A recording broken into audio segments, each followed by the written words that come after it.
Para resolver a questão do pecado que nós vimos durante esse tempo, Deus ele preparou um plano para restaurar a humanidade a Ele, enviando o seu único Filho para morrer em nosso lugar. Ele veio ao mundo, viveu uma vida perfeita, por isso ele não era digno de morte, porque o pecado traz a morte. Porém, ele assumiu como um substituto o nosso lugar. Ele foi crucificado, morto, mas ressuscitou. Olá pessoal, tudo bem? Aqui é o Richard e vamos falar na conclusão desse nosso estudo a importância de Jesus ter ressuscitado. Se você ainda não viu os vídeos anteriores, já está aqui no card neste vídeo e também na descrição o link. Tudo aconteceu exatamente como Deus havia planejado. Ele disse que Jesus haveria de vir à Terra, sofreria em nosso lugar, morreria, mas ao terceiro dia ressuscitou. Olha que coisa interessante que aconteceu quando Maria e outras mulheres foram até o sepulcro. Eles se depararam com um túmulo aberto e um anjo para lhes entregar uma mensagem. Lucas capítulo 24, versículos 6 e 7. Ele não está aqui, ressuscitou. Lembre-se do que ele lhes disse quando ainda estava com vocês na Galileia. É necessário que o Filho do Homem seja entregue nas mãos de homens pecadores, seja crucificado e ressuscite ao terceiro dia. Qual a importância de Jesus Cristo ter ressuscitado?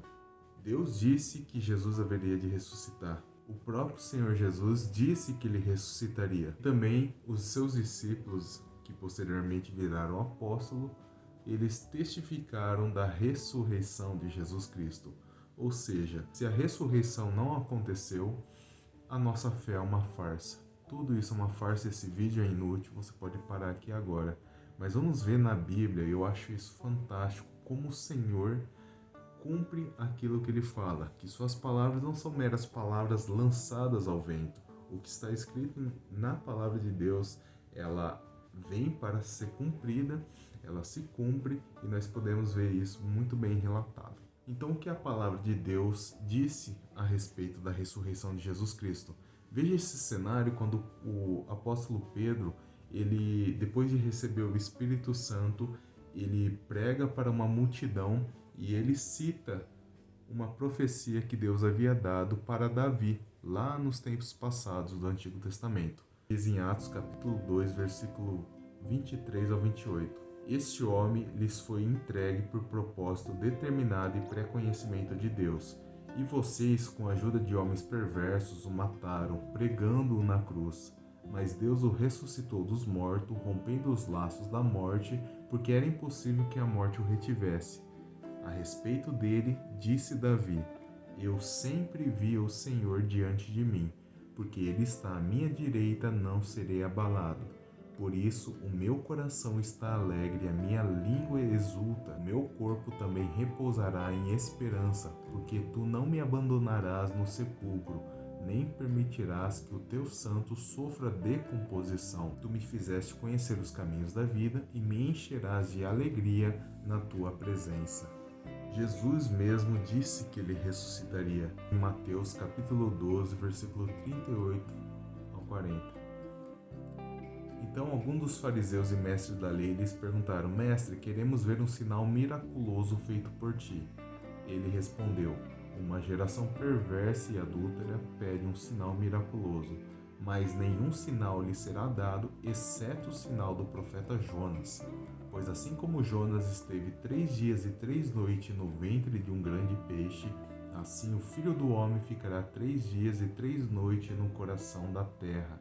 Em Mateus capítulo 16, versículo 21, diz assim: Desde aquele momento, Jesus começou a explicar aos seus discípulos que era necessário que ele fosse para Jerusalém e sofresse muitas coisas nas mãos dos líderes religiosos, dos chefes dos sacerdotes e dos mestres da lei, e fosse morto e ressuscitasse ao terceiro dia. E em Mateus capítulo 26, 32 está escrito: Mas depois de ressuscitar, irei adiante de vocês para a Galileia. Por fim, em João capítulo 10, versículo 17 e 18. Por isso é que o meu Pai me ama, porque eu dou a minha vida para retomá-la. Ninguém a tira de mim, mas eu a dou por minha espontânea vontade. Tenho autoridade para dá-la e para retomá-la. Esta ordem recebi de meu Pai. Os apóstolos também testificaram a respeito da ressurreição de Jesus Cristo. Veja o que o apóstolo Paulo diz.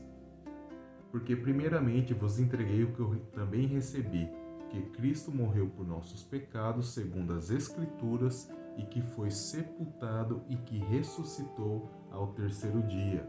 E no versículo 14, e se Cristo não ressuscitou, logo é vã a nossa pregação e também é vã a nossa fé. Lá em Apocalipse, João ele escreve no capítulo 1, versículo 17 e 18. Quando o vi, caí aos seus pés como morto.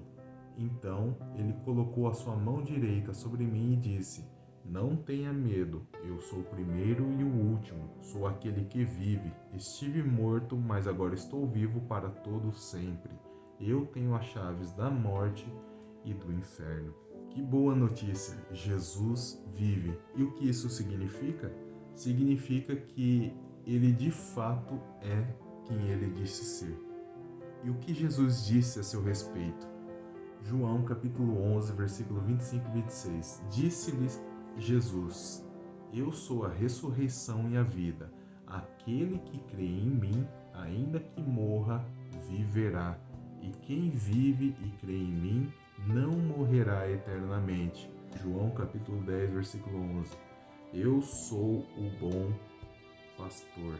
O bom pastor dá a sua vida pelas ovelhas. Em João 14,6, respondeu Jesus: Eu sou o caminho, a verdade e a vida. Ninguém vai ao Pai a não ser por mim. Então Jesus Cristo é um bom pastor que cuida das suas ovelhas, que somos nós. Jesus Cristo nos garantiu a vida eterna. Jesus também mostra que o único caminho que vai para Deus é através dele, da fé nele, no Senhor Jesus. O fato de Jesus ter ressuscitado também mostra que o sacrifício que ele fez foi aceito por Deus e que também nós podemos ter a certeza do nosso perdão. Romanos capítulo 4, versículo 25. Ele foi entregue à morte por nossos pecados e ressuscitado para a nossa justificação. Romanos capítulo 5, versículo 1.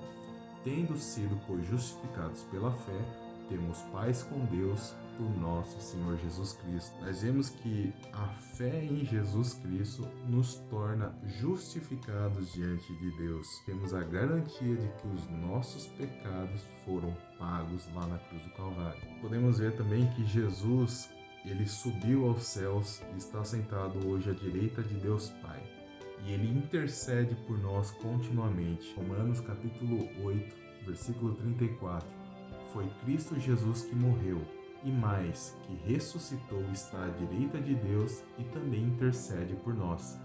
Em Hebreus capítulo 7, versículo 25 está escrito: Portanto, ele é capaz de salvar definitivamente aqueles que, por meio dele, aproximam-se de Deus, pois vive sempre para interceder por eles. A ressurreição de Jesus Cristo também nos garante que nós vencemos a morte e passamos a ter vida. 1 Coríntios capítulo 15, versos 55 e 57.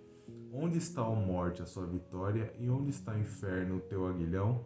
O aguilhão da morte é o pecado, e a força do pecado é a lei.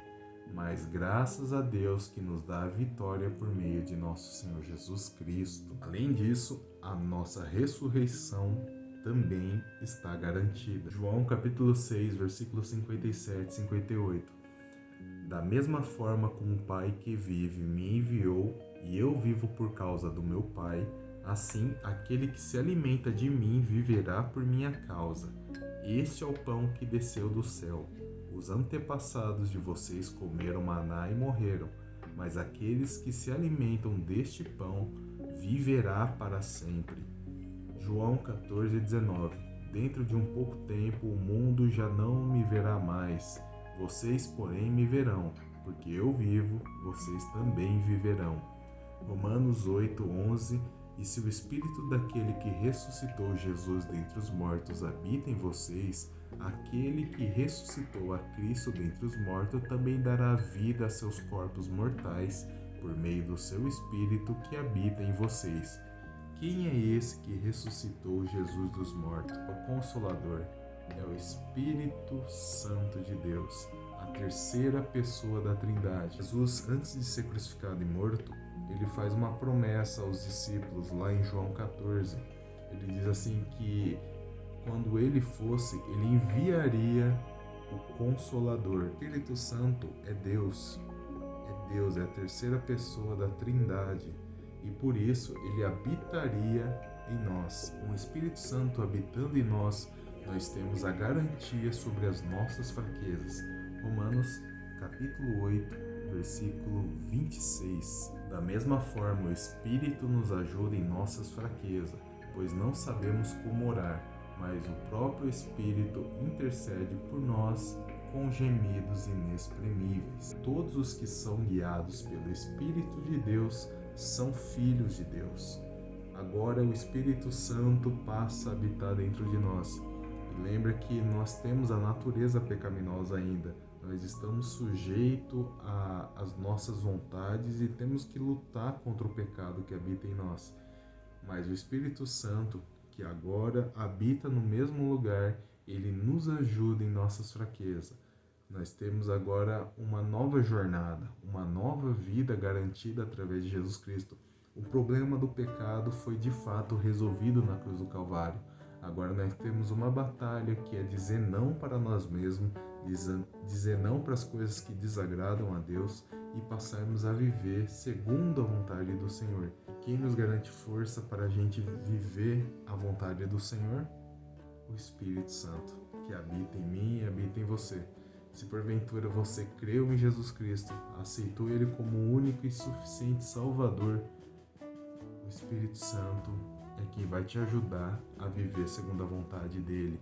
Se esse vídeo foi relevante na sua vida, se esse estudo te ajudou a clarear a sua mente, e eu quero pedir para que você compartilhe com seus amigos, com seus familiares, para que eles venham compreender a importância do amor de Deus, para que eles venham entender como eles são amados também. Todos nós somos amados por Deus, e Deus ele deu totalmente de graça a salvação para nós. Eu gosto de uma frase que diz, que o homem ele não vai ser condenado por causa dos seus pecados, mas ele vai ser condenado porque ele rejeitou o perdão de Deus. Só existem dois caminhos: o caminho que leva à separação de Deus, o caminho longe de Deus, e o caminho que vai para Ele. Nós podemos fugir, fingir que nada acontece, mas imagina a lei. Indiferente se eu sei ou não da lei, se eu cometer alguma coisa que infringe a lei, eu vou ter que pagar. A mesma coisa acontece com o nosso Deus. Deus ele não estraga prazer. Ele não veio aqui para que eu e você fôssemos frustrados, parássemos o que estávamos fazendo para fazer segundo a vontade dele simplesmente. Não, a vontade do Senhor é simplesmente boa, perfeita e agradável. Deus ele colocou o homem no jardim e disse: não coma deste fruto, porque se você comer você certamente morrerá. Deus não disse isso limitando a vontade do homem, mas nos deu a liberdade de escolha. Você tem a liberdade de escolha. E se você escolheu o bem, você terá a vida. Se você escolheu o Senhor Jesus, você terá vida e vida em abundância. Pois bem, pessoal, chegamos ao término deste nosso estudo, desta nossa série. Eu agradeço de coração a você que acompanhou, que assistiu até aqui. Que Deus continue abençoando a sua vida. Se você chegou até aqui, provavelmente essa palavra fez sentido para você.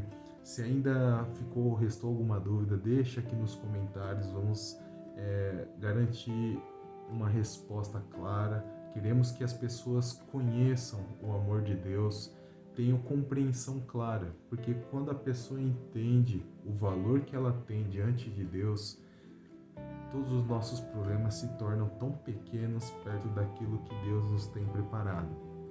E uma vida ativa, um relacionamento ativo com o Senhor é o que nós queremos que todos tenham, porque assim poderemos viver de fato uma vida próspera nessa terra, felicidade genuína e duradoura, paz genuína e duradoura. Jesus, ele não promete em nenhum momento que a nossa vida vai ser fácil. Afinal de contas, né, ele é o nosso mestre. E se ele padeceu, nós possivelmente padeceremos nessa terra. Mas ele nos garantiu um reino eterno, uma vida eterna ao lado dele, vivendo a abundância de Deus para todo sempre. Então, que Deus abençoe a sua vida. Não deixe de curtir, de compartilhar e de se inscrever aqui no nosso canal. Continue nos dando essa força e que Deus abençoe a sua vida, galera. Um forte abraço.